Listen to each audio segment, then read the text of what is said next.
రామో నామ బభూవహు. తల్లి కథ చెప్తోంది. రాముడు అనే ఒక మహానుభావుడు ఉండేవాడు నాయన పూర్వయుగంలో.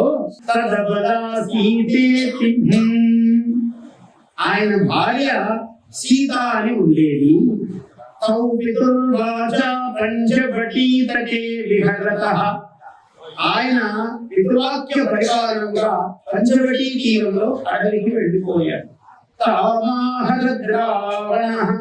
అక్కడ అరణ్యంలో తిరుగుతూ ఉండగా రావణాసురుడు సీతాదేవిని ఎత్తుకుపోయాడు అని కథ చెప్తూ ఉంది అమ్మ.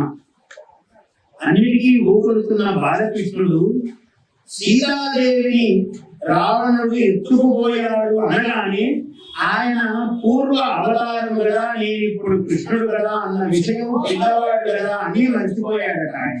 సౌమిత్రే ధనుర్ధనుర్ధనుడికి వెంటనే పిల్లవాడు లేచి ఉదయంలో నుంచి నిలబడి ధనుస్సు ఎక్కడ అందుకో ధనుస్సు అన్నాడు.